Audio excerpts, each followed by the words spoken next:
አሰላሙ አለይኩም እንዴት ናችሁ? ሌይላ ኑር ሰቦ ምን ደረሰች? በጨዋ መልክ ለጠየቃችሁኝ እህትና ወንድሞቼ ገንዘብ አዋጣችሁ ይችን እህታችንን እንርዳ ብላችሁ አልቅሳችሁ አዝናችሁ ወርቃችሁን ሁሉ አውጥታችሁ የሰጣችሁት ወንድሞች ያላችሁና ለእናንተ ክብር በትክክለኛው መንገድ ለመመለስ ሞክራለሁ። ዩቲዩብም ቲክቶኩም ሲቀዘቅዝበት የሌላን ጉዳይ እንደ አጀንዳ አድርጎ እየመጣ ህዝቡን የሚያስጮህ ምንም ሳይረዳ ተቆርቋሪ መስሎ ለሚመጡት ለነሱ መልስ የለኝም ከይቅርታ ጋር። ሌይላ ኑር ሰቦ ምን ደረሰች? ሌይላ ኑር ሰቦ ኦሬዲ እንደምታውቁት ሳውዲ አረቢያ የነበረች የሞት ፍርድ የተፈረደባት እህታችን ነች። በነፍስ ማጥፋት ወንጀል ተከሳ የሞት ፍርድ የተፈረደባት። የሟች ቤተሰቦችም 2 ሚሊዮን የሳውዲ ሪያል ካሳ ጠየቁ። ያንን ገንዘብ እናትና አባት መክፈል ስላልቻሉ በሚዲያ እህታችን ፋሲካ ባወጣችው መሰረት በሚዲያ ጠየቁ። ከዛም ደግሞ ጉዳዩ ወደ እኔ ሲደርስ እንዲሁ የመጀመሪያውን ጥይት ወደ ሰማይ ተኮስኩ። እህታችን ሌይላ ኑር ሰቦ ከሞት እንድታደጋት የሚለው የእናትና የአባቷ ዱዓ ምናልባት እሷም ያደረገችው እስር ቤት ውስጥ ሆና ያደረገችው ዱዓም ደርሶላት ይሁን ዓለም ስለሷ አለቀሰ። ስለሷ ያለ የሌለውን ገንዘብ አወጣ። ገንዘብ የለኝም ቀለበቴን ሁሉ ውሰዱና ሽጣችሁ ለእህት ያድርጉልኝ እስከመባል ድረስ የሷ ጉዳይ ላይ በጣም ሰፊ የሆነውን የሚዲያ ከቨሬጅ ያዘ። እኔና ጓደኞቼም በሚዲያ ከ2 ወር በላይ የልጆቻችንን ጊዜ ተሻምተን ለዚህ እህታችን ገንዘብ ማሰባሰብ ጀመርን። ገንዘብ የምናሰባስበው በእናት በአባትና በወንድም ስም በተከፈተ አካውንት ነው የሚገባው። በአቧሚራ ወይ ደግሞ በተስፋዬ ወይም በወንድም ኻሊድ ወይም በአሲያ እንዲሁም አብረውን ሲሰሩ በነበሩ ወንድምና እህቶች አይደለም ሲገባ የነበረው። የተጠየቀ 2 ሚሊዮን ብር ነው የገባው። በሳውዲ አረቢያ አካውንት 300 ምናምን ሺህ ብር ገደማ ነው። በኢትዮጵያ አካውንት ደግሞ 37 ሚሊዮን ብር ተሰብስቧል። እነ ወንድም ኻሊድና እነ ተስፍሽ ባደረጉት ከባድ ትግልና ጥረት በኢትዮጵያ ብሔራዊ ባንክ ከፍተኛ ብር ያለምንም በብላክ ማርኬት ሳይሆን በቀጥታ እንዲላክና ብዙ ሳይወጣ ባጭር ቶሎ እንዲሄድ የተደረገበት መንገድ ነው ያለው። ያም ደግሞ 2 ሚሊዮን ለመሙላት የሚቀረው ገንዘብ የኢትዮጵያ 28 ሚሊዮን ብር ነበር። እናትና አባት መተው ያንን ገንዘብ ወደ ሳውዲ አረቢያ በተከፈተላት አካውንት እንዲገባ ተደረገ። ገንዘቡ ከገባላት በኋላ ኦልሞስት ወደ ሟች ቤተሰቦች የገንዘብ ካሳ ለጠየቁት ቤተሰቦች 2 ሚሊዮን ብር ተከፈለ። በኢትዮጵያ አካውንት በእናት በአባቷ እንዲሁም ደግሞ በወንድሟ በሶስቱ በተከፈተው አካውንታቸው ቀሪ 9 ሚሊዮን ብር አለ ማለት ነው።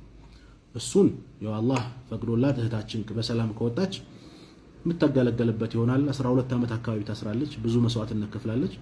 አላህ መቼም አዝኖላት እዚህ መታገሯ ላይ እንድትንቀሳቀስ ያግዛታን በሚል ለቤተሰቦቿ ትተነዋል። የኛ እህታችንን ከሞት ፍርድ ማስጣል ስለነበረ ስራችን አልহামዱሊላህ ረብል ዓለሚን። ይህ ገንዘብ ወደ ሟች ቤተሰቦች ካሳ ሲከፈል እህታችን ሌይላ ከነበረባት የሞት ፍርድ በነፃ ተገላገለች። የሞት ፍርዱ ተነሳላት ማለት ነው። በቅርቡ እናትና አባቷን እንዲሁ ላይቭ ላይ አምጥቼ ባደረኳቸው ኢንተርቪው እናትና አባቷ እህታችን ማነው ልጃችን ደውላልን ነበር። እኔ ጋር የነበሩ የሞት ፍርድ የተፈረደባቸው እህቶች አላህ ይማራቸው የሞት ፍርዱ ተፈጻሚነት ተደርጎባቸዋል። እኔ ግን በመላው ኢትዮጵያ ረብርብ የሞት ፍርዱ ተነስቶልኛል። ከዛ በኋላ ያለው የሳውዲ አረቢያ የሀገሪቱ የህግ አካሄድ አለ። እስር ሊኖር ይችል ይሆናል ወይም ደግሞ ምናልባት የሞት ፍርዱ ከተነሳላት በኋላ የሚካሄድባቸው የቢሮ ጉዳዮች ሊኖሩ ይችላሉ። እስካሁን ድረስ ግን ጉዳዩን በክትትል የያዙት ሪያድ ውስጥ ያሉ ኮሚቴዎችና የሪያድ ኤምባሲ አምባሳደር ናቸው። እንደነገሩን ወንድማችን ደውለን እንደነገሩን ጉዳዩን የሪያድ ኤምባሲ ስራዬ ብሎ ይዞታል። እንዲሁም ደግሞ ሪያድ ያሉ ኮሚቴዎችም ጉዳዩን ይዘውታል። የኛ ገንዘብ የኛ አቅም እስከምን ጊዜ ድረስ ነበር? እቺ እህታችንን የሞት ፍርዱን እስከማስነሳት ድረስ። ከዛ ማለፍ ብሎ ገንዘቡ እንደተከፈለ የምትወጣ ቢሆን ደስታው እጥፍ ድርብ የሚሆነው ለኛ ነበር። ምክንያቱም 2 ወር ሙሉ ልጆቻችንን ማስጠናት ልጆቻችንን አቅፎ መተኛ ተተን ለረጅም ሰዓት ግሩፕ ፈጥረን ስናሰባስብ የነበረው በነገራችን ላይ ያለምንም ቤኔፊት ነው። ኢትዮጵያ ውስጥ እንደሚያስተባብሩት ሰዎች ኮሚሽን ተከፍሎን አይደለም ይሄን የምንሰራው። ፈጣሪ እናገኘዋለን አላህ ይሄንን እንዳይከፍልናል በሚል ነው የምንሰራው። 2 ወር ሙሉ በሰራነው ደስታው ለኛ እጥፍ ድርብ ነበር። ነገር ግን የሀገሪቱ የአሰራር ሂደት አለ። እሱን ተከትላ ትወጣለች። አሁንም ቢሆን ወንድሟን ደውዬለት ነበር። ወንድሟ ኸደር ይባላል። ደውዬለት ነበር። ደውላልናለች። እስር ቤቱን ቀይረውልኛል ግን መቼ እንደምወጣ እስካሁን አልነገሩኝም እያለች ነው። የሞት ፍርዱ ግን እንደተነሳላት ተናግራለች። ስለዚህ አንድ ማድረግ ያለብን ምንድነው እህታችንን እስከምትወጣ መጠበቅ ነው። ያው የሀገሪቱ ራሱን የቻለ ህግ ስላላት 2 ሚሊዮን ስለተከፈለ የምትወጣ ቢሆን ወዲያው ያወጧት ነበር። የሞት ፍርዱ እንዲነሳላት ሆኗል፣ ተነስቷል። የምትወጣበትን ጊዜ ሁላችንም በጉጉት እየጠበቅን ነው። ከዛ በመቀጠል ግን እስኪ ትዝብቶቼን ልግለጽ። እባካችሁ ይህንን ቪዲዮ ሼር፣ ኮፒ ሊንክ አድርጉልኝ ለሌሎች ሰዎችም እንዲደርስ።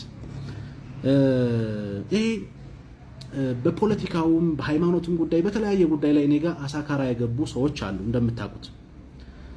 እነዚህ ሰዎች ይህንን አጋጣሚ እንደመጠቀሚያ እኔን እንደማሸማቀቂያ እያደረጉት ነው ያለሁት። አቡ አሚራን በሌላ ጉዳይ ብንጠይቀው ይሸማቀቃል ብለው እያሰቡ ሰድቦ ለሰዳቢ ይሰው። በነገራችን ላይ የምትሰሩት ኸይር ስራ በምድር ላይም በሰማይ ቤትም ተከፋይ ስለሆነ የምንሸማቀቅበት ጉዳይ አይደለም። ያዳነው የሰው ነፍስ ነው። በእስልምና ሃይማኖት የአንድን ሰው ነፍስ ያዳነ እዚህ ምድር ላይ ያለን ሰው ነፍስ እንዳዳነ ይቆጠራል ይላል።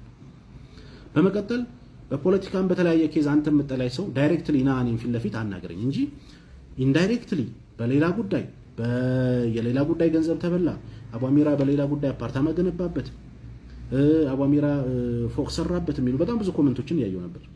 በነገራችን ላይ አጋጣሚውን ተጠቅመው ቢላ ይዘው የናንተን ውድቀት የሚጠብቁ ሊያርዷችሁ የተዘጋጁ ያሰፈሰፉ ብዙ ሰዎች በዙሪያችሁ እንዳሉ ትረዳላችሁ። እኔ ይሄንን ነገር የታዘብኩት ነገር ነው። ለውጥ አላህ ነው የሚለውጠው።